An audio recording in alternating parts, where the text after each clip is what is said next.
El mundo de Harry Potter no es mágico. No, varitas, pociones y escobas voladoras no son una invención de la autora. No, los elementos mágicos de esta historia tienen su origen en la mitología, el folclore, las leyendas y la literatura, en especial la griega y la inglesa. No, J.K. Rowling no creó un mundo mágico. Nos abrió los ojos para ver la magia que ya había en el nuestro. Si no es por la construcción del mundo, el lore del Wizarding World, ¿por qué nuestro deseo de regresar una y otra vez a Hogwarts? ¿Dónde está la magia? ¿Por qué son tan populares estos libros? Lumos, juro solemnemente que mis intenciones no son buenas.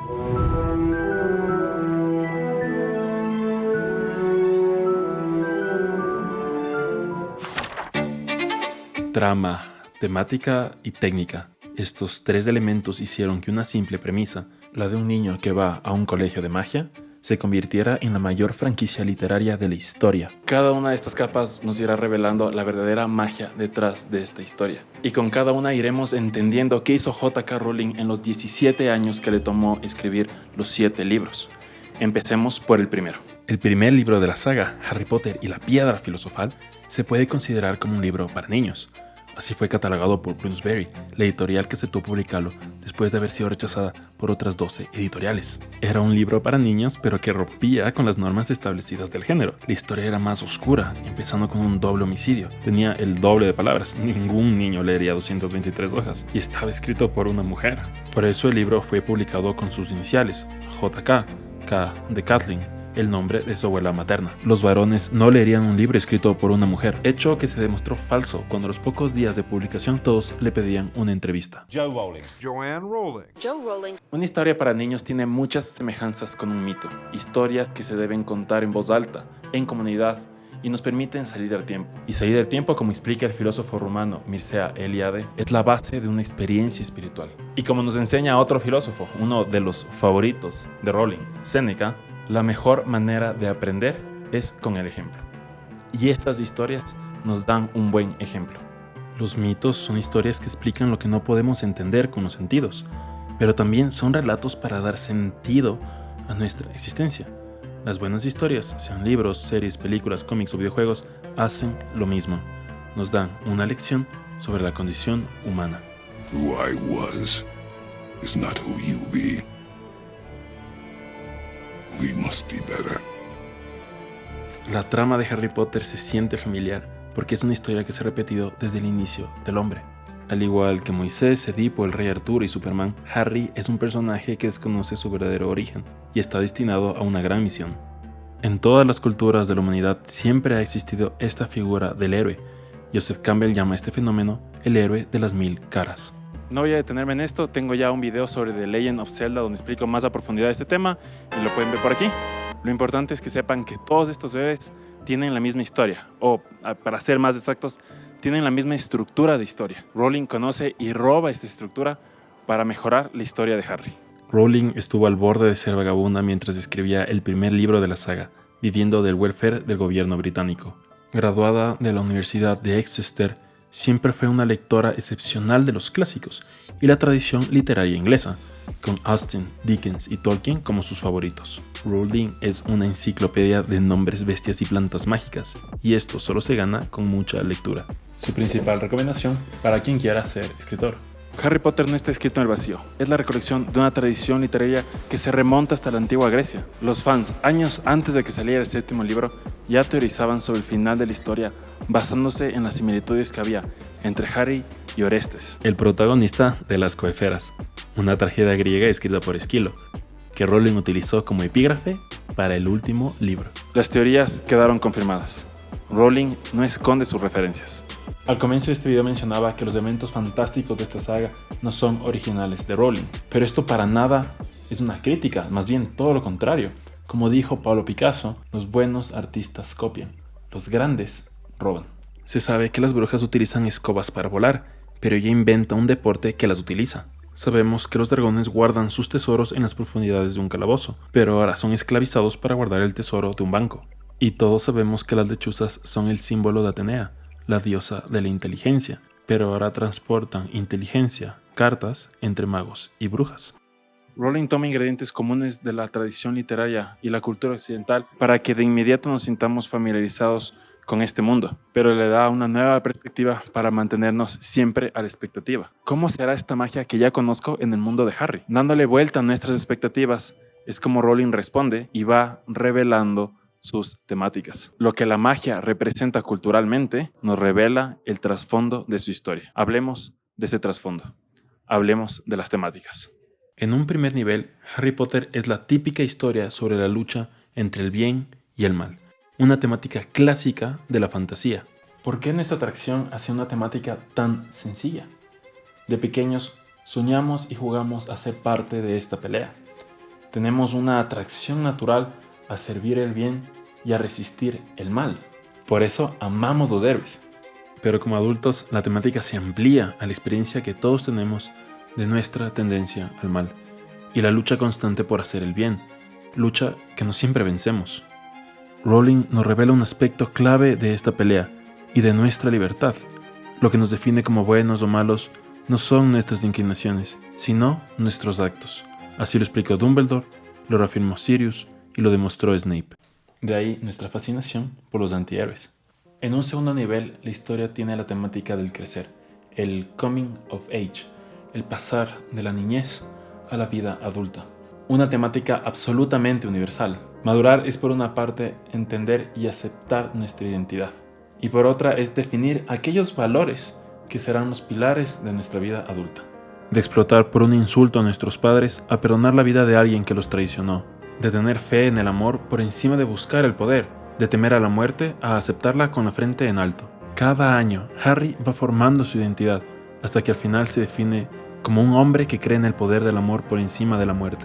Su sacrificio por amor define quién es. Aquí empieza el tercer nivel, el más profundo y el más universal, el amor y la muerte. La muerte, como humanidad, es el mayor de nuestros miedos. Todas las culturas se han preguntado qué hay más allá. Todas han respondido con una forma de eternidad. El amor en la cultura cristiana es la respuesta a la muerte. Rowling ha confirmado varias veces el trasfondo cristiano de su historia. La muerte y resurrección de Harry no es el único momento donde se refleja la figura de Cristo y su triunfo sobre la muerte. Sin embargo, Rowling nunca ha pretendido hacer un libro para cristianos, menos aún un libro para convertir al cristianismo.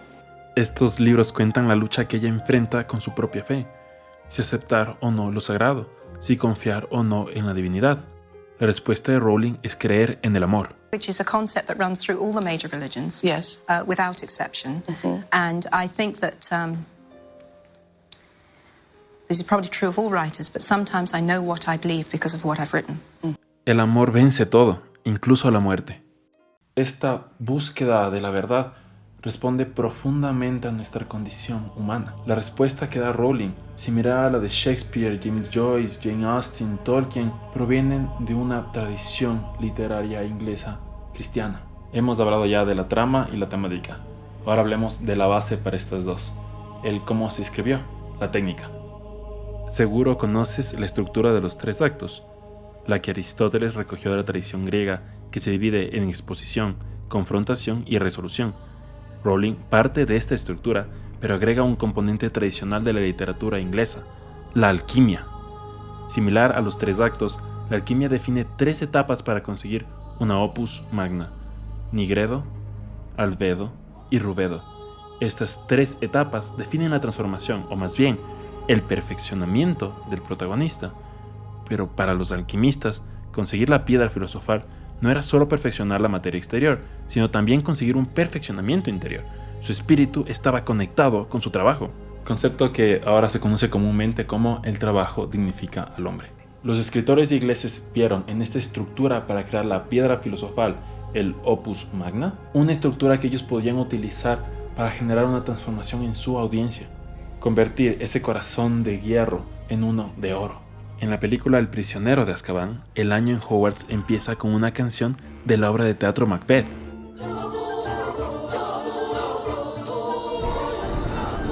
Rowling pidió a Alfonso Cuarón que al adaptar la historia lo más importante era mantener el espíritu de la misma.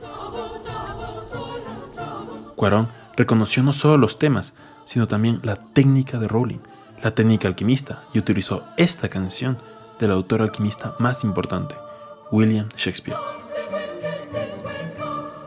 Tanto críticos como fans tienen a esta película como su favorita, y también lo es para Rowling, y no es una coincidencia, nada en el cine lo es. La saga completa también cumple excepcionalmente con el arma de Chekhov, una técnica del escritor ruso en el que todo lo que se mencione en una historia debe afectar a la misma. Y Rowling es una experta. Todo personaje, toda la ocasión, todo objeto que se menciona en la historia es fundamental para la misma. Desde el relicario que encuentran en la casa de los Black, que nadie puede abrir, hasta las varitas de Harry que se mencionan en el primer libro.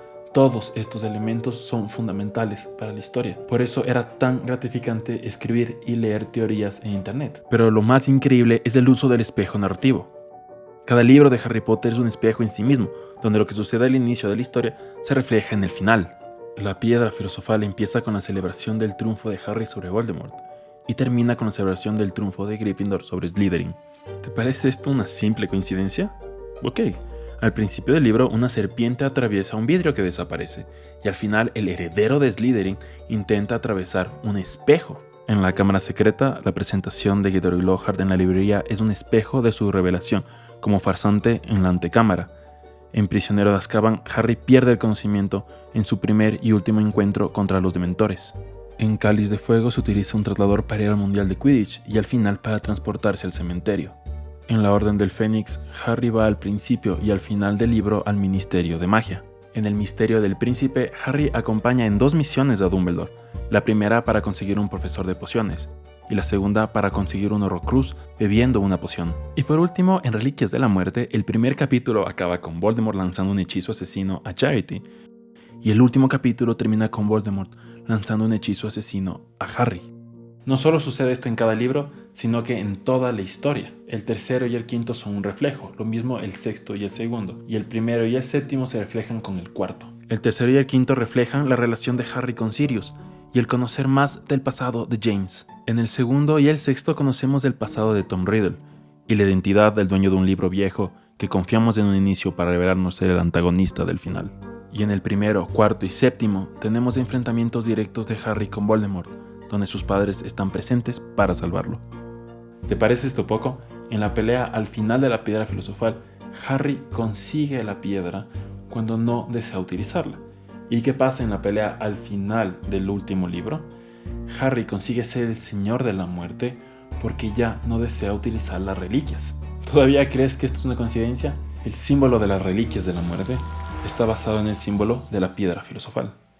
Todas las pistas para el final estuvieron siempre desde el inicio. Podría seguir enumerando cada capítulo de la saga y encontrando su reflejo en el mismo libro y en su libro espejo, pero dejaré que ustedes lo hagan para que se maravillen viendo estas paralelas que se encuentran a lo largo de toda la historia. Todo esto demuestra que a Rowling no solo se le ocurrió una historia bonita con unos lindos personajes en un bello mundo mágico. No, Rowling planificó su obra 5 años antes de ponerse a escribir el primer libro, de 1990 a 1995, y le tomó 2 años más escribirlo y publicarlo. Cuando lo hizo tenía ya escrito el último capítulo del último libro.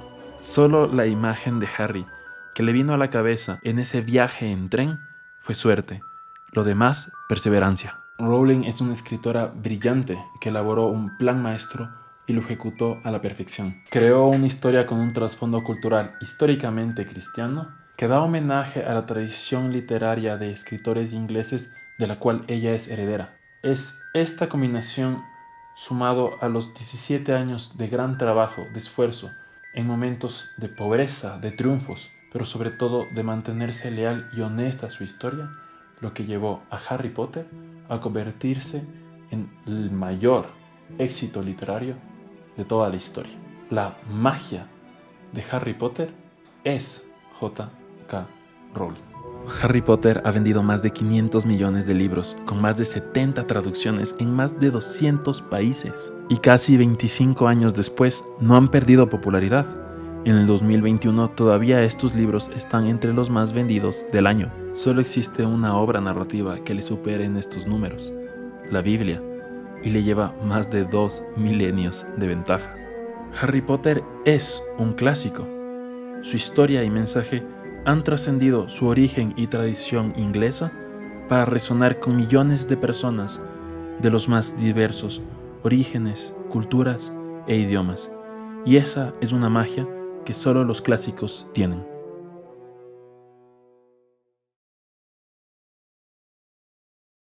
Gracias por ver este video. Me tomó mucho más tiempo de lo que pensé que iba a ser, ¿no? Casi un mes desde la última vez que publiqué.